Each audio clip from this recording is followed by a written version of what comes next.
The Central Florida Tourism Oversight District, a board appointed by Governor Ron DeSantis, announced a counter-lawsuit against Disney on Monday. The board said it was protecting its governing power and following the new legislation that created the district. Disney, however, sued the board and DeSantis for retaliating against its political viewpoint and violating its constitutional rights. Disney also challenged the Parental Rights in Education Act and the agreement with the former district that gave Disney most of its power back. The lawsuit is still ongoing and could have major implications for the tourism industry and the state's government. Donald Trump, the former U.S. president, visited Scotland and Ireland on Monday to see and inspect his golf courses. He owns 2 golf courses in Scotland, Turnberry and Aberdeen, and 1 in Ireland, Doonbeg. He said he was meeting with friends and cutting a ribbon for a new course in Aberdeen. He also launched his 2024 U.S. presidential election campaign last November. His trip comes weeks after he was charged with 34 felony counts in New York for an alleged hush payment to an adult film star. His golf courses in Scotland and Ireland lost £4.4 million in 2021. The U.S. government has launched its first effort to move hundreds of American citizens out of Khartoum, the capital of Sudan, where fighting has erupted between 2 rival generals. 2 convoys carrying U.S. citizens, local staff, and allies arrived at Port Sudan on Saturday and Sunday, and are expected to travel to Jeddah, Saudi Arabia, where more U.S. personnel are available. The U.S. government has offered logistical support, intelligence, and surveillance assets to help the evacuations, which have been enabled by intensive negotiations with regional and international partners.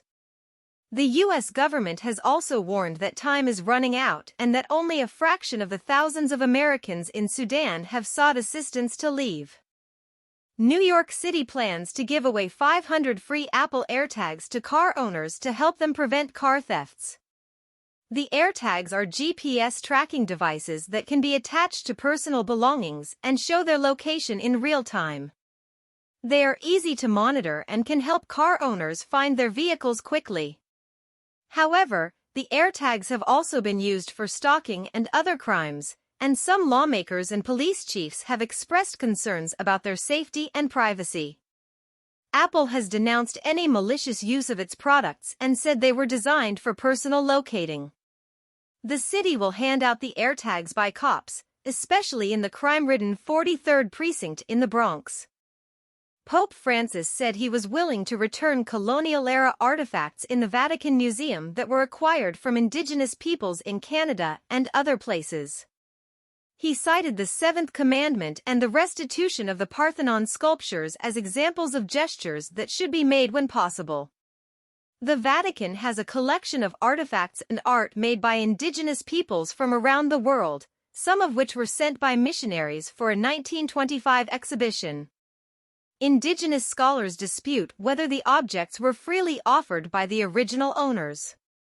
The Vatican has faced challenges and criticisms for its collection, such as the repudiation of the doctrine of discovery, the potential claim of the Benin bronzes, and the need to make a discernment in each case. Michelle Obama joined Bruce Springsteen and his band on stage for at least one song during their performance of Glory Days in Barcelona, Spain over the weekend.